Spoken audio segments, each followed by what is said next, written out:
नमस्कार बहनों भाइयों, आशा करता हूँ सब बढ़िया होंगे और अपनी पढ़ाई कर रहे होंगे। तो भाई जैसा कि आप सब ने थंबनेल देख लिया होगा, एक बार मैं आपको फिर दिखा दूँ। ये रहा थंबनेल कि डी ट्रिपल एस बी 2024 में junior assistant, LDC, MTS, matron, AS के जितने भी आपके एग्ज़ाम होने वाले हैं, उन सब के लिए मैं शुरू करने जा रहा हूँ रीजनिंग के प्रैक्टिस सेट।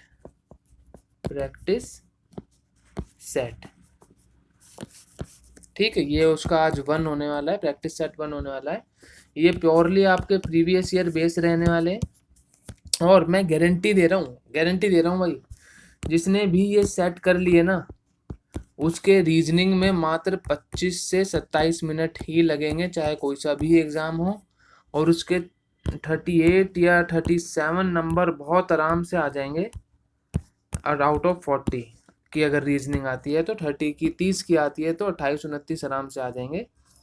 और मैं आपको इसमें जिस तरीके से रीजनिंग पढ़ाने वाला हूँ, मैं आपको वैसे नहीं पढ़ाऊँगा जैसे कोचिंग वाले पढ़ाते हैं, आपको सारी चीज़ याद करवा के, ABCD याद करवा के। और इस टाइप से मैं आपको रीजनिंग नहीं पढ़ाने वाला हूँ। उसमें मैं आपको इस सीरीज़ में रीजनिंग ऐसे पढ़ाऊँगा जैसे आप अपने एग्ज़ाम में सॉल्व कर सकते हो जल्दी से जल्दी, और अपना टाइम बचा के अपना मैक्सिमम नंबर आप स्कोर कर सकते हो। ठीक है, तो ये पहली क्लास थी, इसलिए मुझे आपको ये सारी चीज़ें बतानी पड़ रही हैं। नेक्स्ट क्लास से सीधा हम अपने क्वेश्चन से स्टार्ट करा करेंगे। और अगर आपको ये सीरीज़ अच्छी लगे, एंड तक देखना, सीरीज़ अच्छी लगे, वीडियो अच्छी लगे, मेरे कराने का मेथड अच्छा लगे, तो यार चैनल को सब्सक्राइब कर लेना, ताकि आपको आने वाली सारी वीडियो की नोटिफिकेशन मिलती रहे। ठीक है, तो शुरू करते हैं लेके प्रभु का नाम। अपना पहला क्वेश्चन, पहली सीरीज़ का पहला question.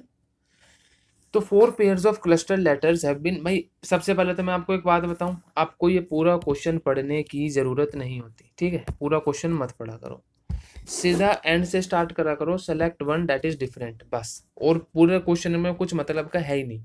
Select one that is different, बस यही हमें पढ़ना था और यही हमको आंसर देगा। अब जैसे कि आप देख रहे होंगे कि ये वो क्वेश्चन है जो ABCD से सॉल्व होता है। अब जो कोचिंग वाले पढ़ाते हैं वो कहते हैं भाई ABCD याद कर लो। भाई यार ABCD याद करने में बहुत दिक्कत होती है, और मैं ये उम्मीद करके बैठ रहा हूँ कि आप एक कॉपी पेन लेके बैठ रहे होंगे इस सीरीज़ को देखने से पहले। जो क्वेश्चन भी आ रहा है उसको आप सॉल्व करें पॉज करके, फिर सॉल्व करने के बाद इसका सॉल्यूशन देखें, तो ही भाई रीजनिंग इंप्रूव हो पाएगी। ऐसे बेड पे पड़े पड़े खाली वीडियो देखने से कुछ नहीं होगा, मैं अभी बता रहा हूँ आपको। अगर आप इस तरीके से कर रहे हो तो भाई अभी छोड़ के चले जाओ, कोई मतलब नहीं बनेगा। कॉपी पेन लेके बैठो, मेरे कराने से पहले क्वेश्चन सॉल्व करो, फिर उसका सॉल्यूशन देखो। ठीक, चलो। तो भाई मैं क्या सजेशन करता हूँ, अगर किसी क्वेश्चन में ABCD वाला क्वेश्चन आता है तो आप पहले पेज पे ABCD लिख लो। ठीक, जैसे मैं आपको दिखाऊं, ऐसे पहले पेज पे आप ABCD लिख लो। ये हमने लिख ली ABCD। अब इससे आप देखना क्वेश्चन करना कितना आसान हो जाएगा। भाई ये हमें टाइम सिर्फ इसलिए लग रहा है क्योंकि ये आज पहली क्लास है, तो आपको एक बार बताना पड़ेगा मैं किस मेथड से पढ़ाता हूँ। ठीक है, चलो तो शुरू करते हैं अपनी इस क्वेश्चन को। अब इसमें क्या बोला है, एच से डी देखो, एच से डी हम गए तो बीच में 3 का गैप मिला हमें। जे से एफ गए, बीच में 3 का गैप मिला, मतलब हमें पैटर्न समझ आ गया कि बीच में 3 का गैप है, जिसमें नहीं होगा उसे उड़ा देंगे, वही आंसर होगा। डब्ल्यू से एस जाएंगे, डब्ल्यू से 3 छोड़ के पीछे जाएंगे, एस आ गया। ठीक है, वाई से वी जाएंगे, वाई से 3 पीछे नहीं आया, ये पकड़ लिया। वाई से 2 पीछे ही वी है, हमें पता है इसका आंसर 2 होगा, पर एक बार फिर भी हम चेक कर लेते हैं। आर से एन गए, आर से 3 छोड़ के एन आ गए। टी से पी, टी से 3 छोड़ के पी आ गया बिल्कुल। ई से ए, ई से 3 छोड़ के ए आ गया। जी से सी, जी से 3 छोड़ के सी आ गया बिल्कुल। ऑप्शन नंबर 2 आपका करेक्ट आंसर है। बस इसी स्पीड के साथ आपको क्वेश्चन करने हैं भाई, इसी स्पीड के साथ आपके पेपर में क्वेश्चन सोल्व होने चाहिए। चलो नेक्स्ट क्वेश्चन। अब ये क्वेश्चन करने का आपको एक मैं ट्रिक बता देता हूँ। जैसे कि इसमें सबसे पहले आपको देखना होता है कि आपको कौन से क्वेश्चन, कौन से वर्ड का आपको कोड निकालना है। What is the code for tasty, आपको टेस्टी का कोड निकालना है। अब आप टेस्टी देखो, किन 2 सेंटेंस में आपको टेस्टी मिलेगा ही मिलेगा। जैसे फर्स्ट में देखो, food is tasty and delicious. Sorry, अब इन दोनों में और कोई चीज़ कॉमन नहीं है, सिर्फ टेस्टी टेस्टी कॉमन है। अब इनके कोडेड में देखो, अब इनमें देखो कि सेम क्या है। AWKHLH, KHGTEW, KH इसमें भी है, KH इसमें भी है, टेस्टी इसमें भी है, टेस्टी इसमें भी है। KH पे लगाओ, आगे चलो, KH आपका आंसर है। भाई इतनी स्पीड से करने होते हैं क्वेश्चन यार, पढ़ना भी नहीं होता।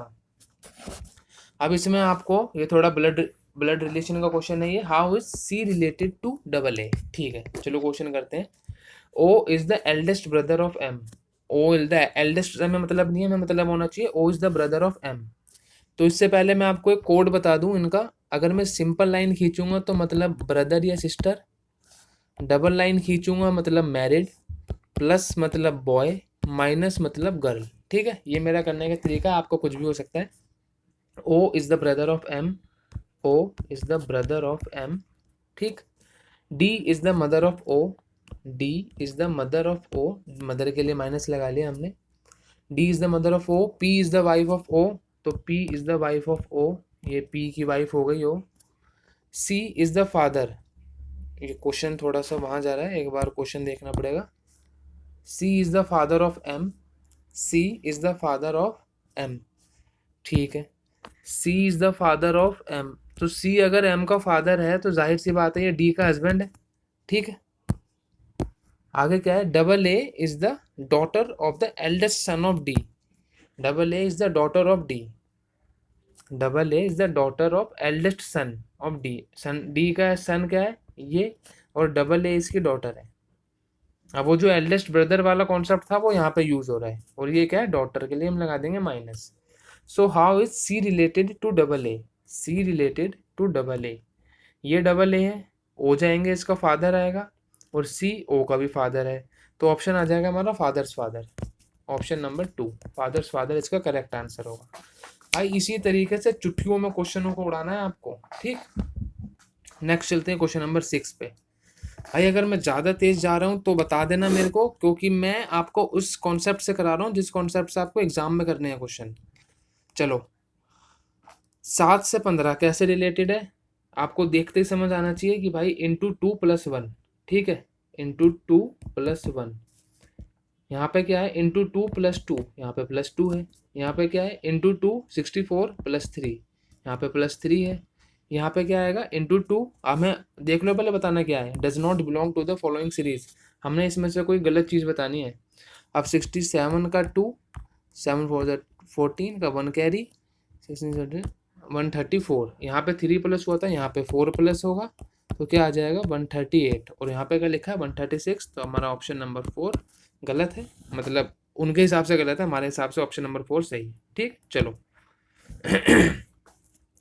ए B C D E F are sitting in a circular table. अब मैं आपको इसको करने का बहुत आसान तरीका बता देता हूँ। ठीक है, A B C D E F, पहले तो आप बंदे गिनो कितने हैं, 6 बंदे हैं, तो 6 बंदे ऐसे बिठाओ, 1 2 3 4 5 6, बैठ गए भाई बंदे। Circular table facing centre. अब जब फेसिंग सेंटर आए ना तो इसका मतलब होता है उनका राइट तो हमारा राइट, उनका लेफ्ट तो हमारा लेफ्ट। ठीक है, और अगर फेसिंग आउटवर्ड होता है तो उनका लेफ्ट हमारा राइट, हमारा राइट उनका लेफ्ट, तो वो चेंज हो जाता है। अब A sits third to the right of F, F को कहीं भी बिठा दो आप। A sits third to the right of F, F का राइट क्या होगा यहाँ पे 1 2 3, तो ए बैठ जाएगा यहाँ 1 2 3 राइट में। ठीक है, C sits second to the right of A, A का राइट कहाँ होगा यहाँ, तो सेकंड में 1 2, तो सी बैठ जाएगा यहाँ। B is an immediate neighbour of D and F, तो डी एंड एफ, अगर मैं डी को यहाँ पे बिठा दूँ, इस पोजीशन पे मैं डी बिठा दूँ, तो इनके बीच में तो पहले से सी बैठा है, तो हमारे बी की तो जगह ही नहीं बची, तो मुझे डी को यहाँ बिठाना पड़ेगा, और B is an immediate neighbour of D and F, तो हमारा बी बैठ जाएगा यहाँ। ठीक है, एक बार मैं ये डी ढंग से लिख दूँ, नहीं तो फिर आप कंफ्यूज हो जाओगे। तो डी और एफ के बीच में बैठ गया बी। अब इसने पूछा क्या है, who sits the immediate right of A, यहाँ पे कौन बैठा है उसने ये पूछा है। तो अब यहाँ पे देख लो बचा क्या, ए बी सी डी ई बचा, तो ई ही यहाँ पे बैठेगा, और ई ही हमारा आंसर होगा। ऑप्शन नंबर 3 करेक्ट आंसर होगा इसका। चलो, सबसे पहले आप देख लिया करो कि पूछा क्या है। ऊपर की लाइन मत पढ़ो, कोई फायदा नहीं है, नीचे की लाइन पढ़ो। How many symbols are immediately preceded, preceded मतलब होता है पीछे, बाय नंबर, बाय नंबर मतलब ऐसे कितने सिंबल हैं जिनके पीछे नंबर है, and also immediately followed, followed मतलब होता है आगे, जिनके आगे नंबर है। हमें ऐसे सिंबल बताने हैं जिनके आगे और पीछे नंबर हो। ठीक है, तो सिंबल होते हैं हमारे ये, जैसे @ हो गया, ये हो गया। जैसे हैशटैग देखो आप, हैशटैग के पीछे भी नंबर है, आगे भी नंबर है, तो ये हो गया 1। अब आप परसेंटेज देखो, पीछे भी नंबर है आगे भी नंबर है, हो गया 2, इसके पीछे आगे नंबर नहीं है, इसके आगे पीछे नंबर नहीं है, तो बस इसका आंसर हो गया 2। ऑप्शन नंबर 2 इसका करेक्ट आंसर हो जाएगा। नेक्स्ट चलते हैं हम। ब्लड रिलेशंस का मैं बता दिया मैं कैसे क्या लिखता हूँ, डायरेक्ट क्वेश्चन पे चलेंगे। अब इसमें आपको देखना होता है direct how is Q related to R, ठीक है। चलो, तो P डिवाइड Q, यहाँ पे P डिवाइड Q देख लो, मतलब P sorry K divide Q, so K is the father of Q। भाई आप डायरेक्ट यहाँ पर रख के देखा करो, आप पहले इनको पढ़ने में टाइम वेस्ट करोगे ना तो आपका टाइम वेस्ट होगा ही होगा। अब ये माइंड में इतना सेट कर लो इन चीज़ों को कि आपको यहाँ पे K डिवाइड Q दिखा तो आपको डायरेक्ट ये सेंटेंस A B नहीं पढ़ना, आपको पढ़ना है K is the father of Q। तो K is the father of Q, simple. K plus T मतलब Q plus T, Q plus में क्या है मदर, मतलब Q is the mother of T, तो यहाँ आ गया T। T minus P, minus में क्या है ब्रदर, तो T is the brother of P, T is the brother of P। P into R, into में क्या है वाइफ, तो P is the wife of R, P is the wife of R, ये wife है तो ये obviously husband होगा उसका। तो हमें बताना है Q कैसे रिलेटेड है R से, Q रिलेटेड टू R, तो ये हस्बैंड है, ये हस्बैंड की वाइफ है, और ये वाइफ की वाइफ है, तो ये वाइफ की मदर है, तो वाइफ से मदर, ऑप्शन नंबर A बिल्कुल सही है हमारा। चलो आगे चलते हैं। भाई अभी रैंकिंग वाले में कुछ एक फॉर्मूला होता है वो बता दूं मैं आपको, अगर आपको टोटल निकालना हो ना तो आपको लेफ्ट प्लस राइट -1, और अगर आपको टॉप बॉटम दिया हो तो टॉप प्लस बॉटम -1, ये आपका टोटल का फॉर्मूला होता है, ठीक। अब इसमें आप देख लो, Mohan ranked 13 from the top, तो यहाँ रखो 13, 29 फ्रॉम द बॉटम, यहाँ रखो 29, माइनस कर दो 1, तो इन दोनों का जोड़ आएगा 42 माइनस 1 41, 41 आपका आंसर है, ऑप्शन नंबर 4 आपका करेक्ट आंसर है। चलो आगे। भाई इसमें आप कितना कितना टाइम लगाते हैं उस क्वेश्चन में, आप सिंपल ऐसे ही करना होता है भाई। ये देखो ABCD वाला क्वेश्चन आ गया, मैंने ABCD लगा ली तुरंत, अब इसको करेंगे। अब ये क्वेश्चन करने में थोड़ी सी बच्चों को प्रॉब्लम आती है क्योंकि ये इसका थोड़ा सा कॉन्सेप्ट अलग है। अब इसने हैश दे रखा है और हैश की इन्होंने कुछ वैल्यू दे रखी है चारों ऑप्शनों में, ठीक। अब हमें बताना पड़ेगा कि हैश की वैल्यू क्या है। जैसे K से J, आप ये देखो J सब में कॉमन है, तो आप देखो K से J कैसे जा रहा है, K से पीछे है जी J, K से पीछे है J, तो K से पीछे है J, I से पीछे है H, I से पीछे है H, P से पीछे क्या है, P से पीछे है O, तो यहाँ पे आएगा JHO। JHO का है, JHO 3 में और 4 में, दोनों में JHO है। अब आपने एक ये कॉन्सेप्ट देखा कि एक नंबर पीछे जा रहा है, यहाँ से एक नंबर पीछे जा रहा है तो यहाँ से एक नंबर आगे जाएगा। L से आगे क्या है M, M है, दोनों में ही M है। J से आगे क्या है K, दोनों में ही K है, यहाँ भी K है यहाँ भी K है। Q से आगे क्या है, Q से आगे है R, तो यहाँ पे आ गया S, ये हो गया गलत, यहाँ पे है R, तो हमारा ऑप्शन नंबर 4 हो गया एकदम करेक्ट ऑप्शन, तो इसका आंसर हो गया ऑप्शन नंबर 4, ठीक। चलो नेक्स्ट। अब ये क्वेश्चन मैंने आपको बताया था कैसे करते हैं, हमें देखना है सिमिलर वर्ड, तो अब आपको देखना है सिमिलर किन दोनों सेंटेंस में है। Look very similar, similar in size, इन दोनों में सिमिलर कॉमन है, अब इन दोनों में कॉमन ढूंढो। कु ही हो, ही जी जू, तो ही और ही दोनों में कॉमन है, सिमिलर सिमिलर दोनों में कॉमन है, तो ही इसका आंसर हो गया। नेक्स्ट चलो भाई, इतने ही आसान होते हैं बस। इसी तरीके से मैंने बॉर्डर की जो रीजनिंग है मात्र 22 मिनट में 40 क्वेश्चन उड़ा दिए थे, मात्र 22 मिनट में। तो आप देख रहे हो किसी तरीके की मेरी स्पीड बनी हुई है। 7 बॉक्सेस PQRSTUV, 7 बॉक्सेस हैं, are kept one over the other but not necessary in the same order. तो इन क्वेश्चन को करने के लिए सबसे पहले आपको 7 नंबर लिखने पड़ेंगे, 1 2 3 4 5 6 7, ठीक। अब इसमें सिंपल देखो, P is kept third position from the top, तो 1 2 3, तो P आ गया यहाँ। V is kept at the second position from the bottom, second position मतलब ये, तो यहाँ आ गया V। Only 3 boxes kept between V and U, V और U के बीच में सिर्फ 3 बॉक्सेस हैं, तो भाई V हमारा यहाँ है, तो इसके नीचे तो हो नहीं सकते 3 बॉक्स क्योंकि जगह ही नहीं है, तो ऊपर ही जाना पड़ेगा हमें। 1 2 3, और तो यहाँ आ जाएगा हमारा U, बीच में 3 बॉक्स हो गए, बिल्कुल हो गए। Q is kept at the one of the position between V and P and V, तो जो P एंड B के बीच में दो पोजीशन है, इनमें से किसी एक पे Q है पर हमें नहीं पता किस पे है, तो इसको इस स्टेटमेंट को छोड़ के आगे चलो। Only one box is kept between S और T। S और T के बीच में सिर्फ एक बॉक्स होगा और T या तो टॉप मोस्ट पे होगा या बॉटम मोस्ट पे होगा। तो अगर हम T को टॉप पर लिख दें तो हमारा S और T के बीच में एक गैप होना चाहिए। अगर मैं T को टॉप पे लिख दूं तो S यहाँ होना चाहिए, पर यहाँ तो पहले से P है तो T यहाँ नहीं हो सकता। तो T को हम लिखेंगे बॉटम मोस्ट में और S हमारा आ जाएगा यहाँ। ठीक है, अब इन्होंने क्या क्या कहा था, Q किसी एक पोजीशन पे होगा, P से V में एक पोजीशन भर गई तो Q आ गया यहाँ। ठीक है, अब सबसे ऊपर क्या आएगा, P Q R, R बचा हमारा, R सबसे ऊपर है। अब पूछ लो इन्होंने, देख लो इन्होंने पूछा क्या है, which box is kept at the fifth position from the bottom. Bottom से फिफ्थ पे कौन है, 1 2 3 4 5, बॉटम से पांचवा है थर्ड P, तो इसका आंसर हो जाएगा P। देख लिया हमने कितनी आसानी से ये क्वेश्चन कर दिया। अब इस क्वेश्चन में मैं आपको एक ट्रिक बताता हूँ, इस क्वेश्चन में हमें फंसाया कैसे गया है मैं आपको वो बताता हूँ। ठीक है, एक बार फिर से मैं लिखूँ 1 2 3 4 5 6 7, ये नतीजा होता है अगर हम डायरेक्ट ये नहीं पढ़ते। हम क्वेश्चन में आते ही अगर हम पढ़ते which box is kept at the fifth position from the bottom, तो फिफ्थ पोजीशन फ्रॉम बॉटम में क्या है, 1 2 3 4 5, तो हमारा शुरू से ही एक एम रहना चाहिए कि हमें थर्ड पे बताना भाई थर्ड पे कौन बैठा है।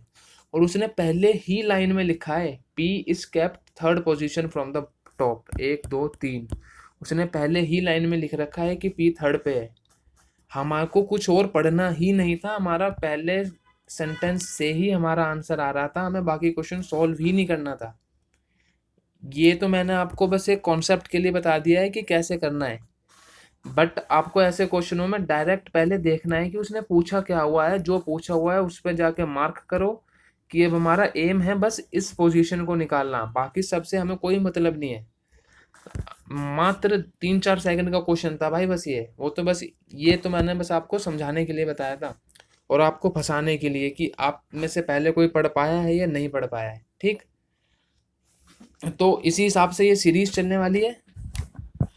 ये सीरीज का मेरे ख्याल लास्ट क्वेश्चन है, हाँ ये बिल्कुल लास्ट क्वेश्चन है इस सीरीज का।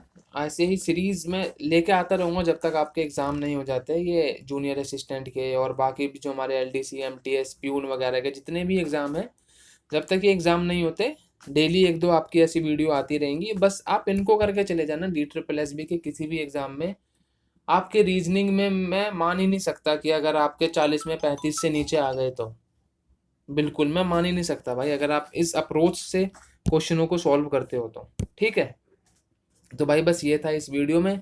अगर आपको मेरे पढ़ाने का तरीका अच्छा लगा हो, मेरा कॉन्सेप्ट अच्छे लगे हो तो यार वीडियो को लाइक कर लेना और चैनल को सब्सक्राइब कर लेना ताकि आपको आने वाली हर वीडियो की अपडेट मिलती रहे। तो बस भाई यही था इस वीडियो में। जय हिंद भाई, नमस्कार। थोड़ी सी मेहनत कर रहा हूँ आप लोगों के लिए, कृपया इसका सहयोग करें और बस मेहनत की कदर करें और खुद भी मेहनत करते रहें। बस भाई जय हिंद।